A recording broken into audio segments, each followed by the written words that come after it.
If you stepped outside right now, what would you see? Maybe you'd see high blue sky overhead filled with towering white clouds. Maybe you'd see crowds of people, each with their own unique look and flair. Maybe you'd see leafy trees with colorful birds swooping through their branches. Maybe you'd see tall, intricately designed buildings or vast mountains. From the rough mosaic bark on a tree to the fine lines of blood vessels just beneath your skin, every bit of it is God's handiwork, or the work of people God created and inspired. Paul writes in his letter to the church in Rome, "Ever since the world was created, it has been possible to see the qualities of God that are not seen."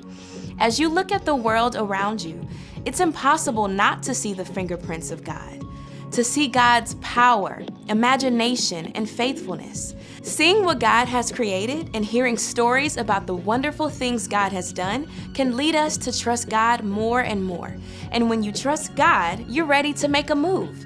As you begin to rely on God to help you face your challenges each day, others can see God at work. That's why faith is an amazing way to worship God with your life. Because worship is about more than just singing loud, it's all about living loud.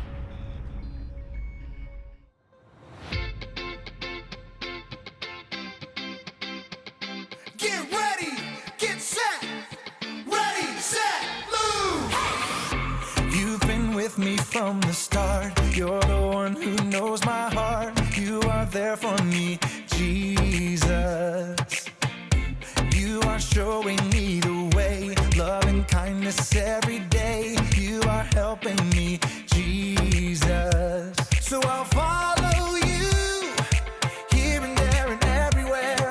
I know it's true, you're always by my side. I'm ready for the time of my life. I'm set on doing what you do. I'm gonna share your love with the world. Ready, set, move!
I'm set on doing what you do. I'm gonna share your love with the world. Ready, set, move. I'm ready for the time of my life. I'm set on doing what you do. I'm gonna share your love with the world. Ready, set, move. I'll do what Jesus told me. I'll do whatever you want me to do. Ready, set, move.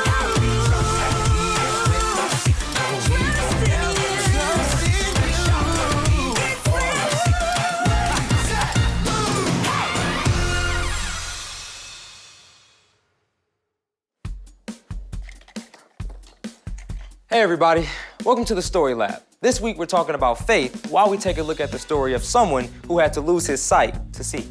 Hey, I got your glasses. Thanks, man. You're very welcome. You have a great trip. Thank you.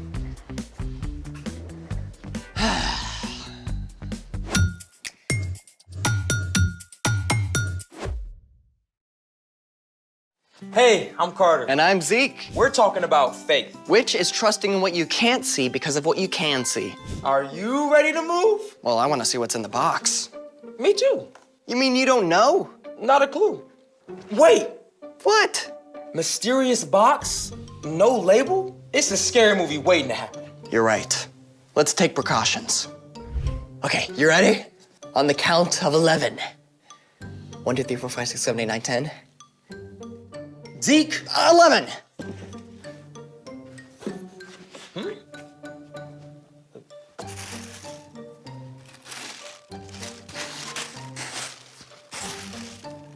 Nothing. Oh, wait. There's a flashlight.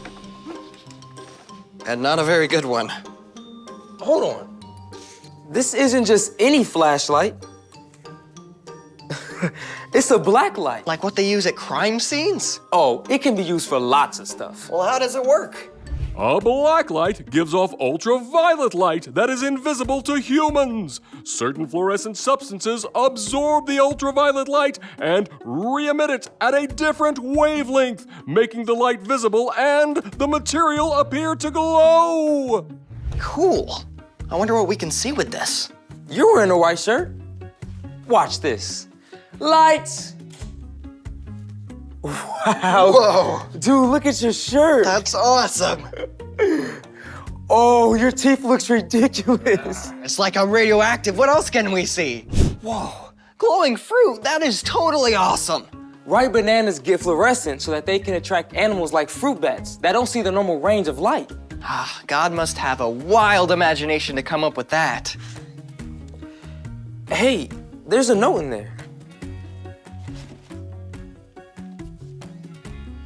It's blank. You really think so? Ah. Lights.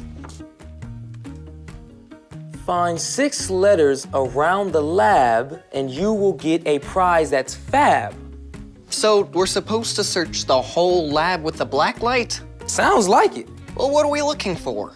Not sure. Let's start over here. Following right behind you. I see you. Just make sure you have my back. Oh, look. Ooh, it's a P. Wow. Let's keep going. Okay. Oh, it's a 3. But that's a number? I think it counts, right?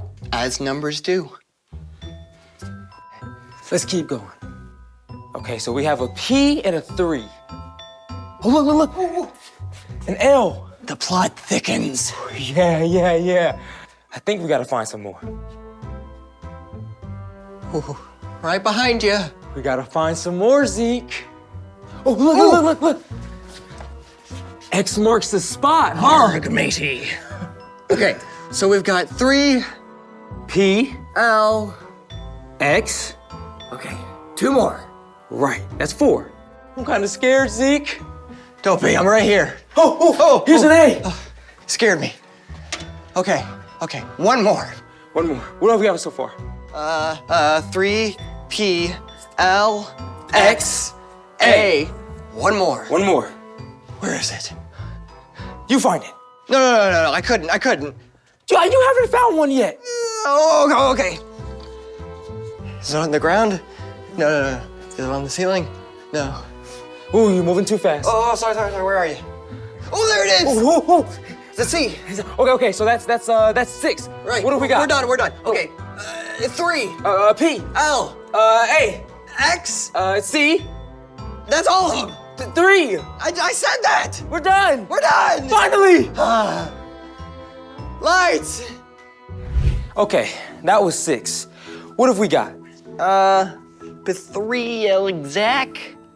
What if we rearrange the letters? Nope. Oh, C-3PO. You know. Sir, the possibility of us successfully navigating the asteroid field is approximately 3,720 to 1. There's no O.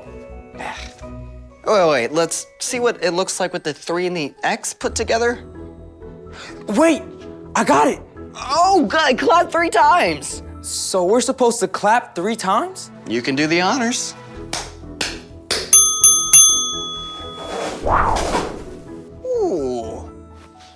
lift.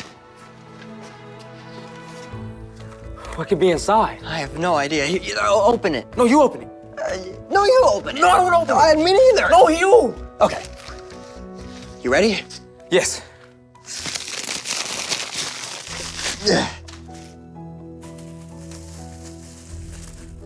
Ooh, glow sticks. I know just what to do with these.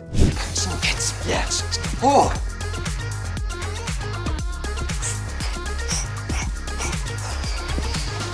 Zeke. Yeah. Zeke, Yeah, let's go. I'm tired. Yeah, me too. Oh, that was a blast. I feel like I've gotten to see the whole world in a new light today. And we're just getting started. It's time for The story before the story. Today, we're in the book of Acts, which tells the story of the early church. But before Acts, way back in the very beginning, out of a deep, deep love, God made an amazing world. But when people turned away from God, the world was broken. God made a plan to draw people back into relationship. So at the right time, God sent Jesus, God's very own son, to live among us. Jesus gave up his life and was killed. But on the third day, he rose to life. After Jesus returned to heaven, the early church grew quickly with the help of God's Spirit. When the believers faced trouble in Jerusalem, they scattered to other places, taking the news of Jesus everywhere they went. Which is where our story starts. Take it away. Hey everyone, I'm Brian. Today, I want to introduce you to a man named Saul. Now, if there was such a thing as a model Pharisee or Jewish religious leader, Saul was it. Saul, also known as Paul, was born as a Roman citizen, which gave him special privileges. Growing up, he studied the scriptures until he knew them inside and out. As the early church grew, Saul was just as upset as the other religious leaders. When a Jesus follower named Stephen was sentenced to die, Saul stood by in approval and actually held the coats of the men who threw stones at Stephen. Saul was absolutely certain that Jesus' followers were a threat and that the best way to please God was to get rid of them. He began going house to house, dragging believers off to prison. And when the new believers scattered to other towns, Saul wanted to follow. He took his plan to the high priest. Give me letters to the synagogue in Damascus.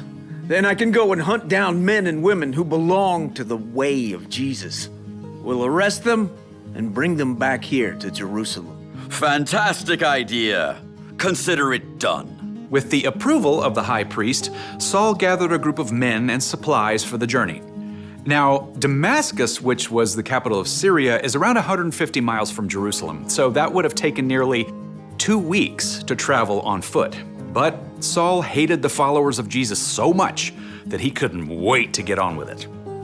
After long days of travel, Saul's group finally neared the city of Damascus. The noonday sun shone down bright and hot, but Saul charged ahead, eager to carry out his plan. We'll find them all. We'll stamp out this dangerous Jesus nonsense.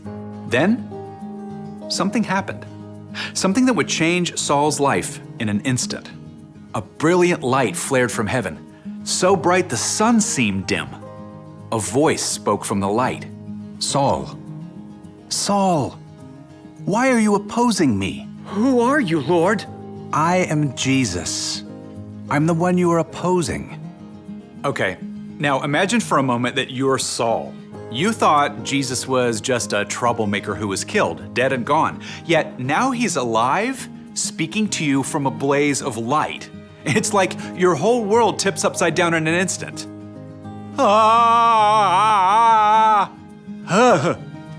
Whew. And Jesus wasn't done yet with what he had to say to Saul. Now get up and go into the city. There you will be told what you must do. The men with Saul saw the light too, and heard a sound. What is that? It's like thunder. As the light faded, Saul stood and opened his eyes. I can't see.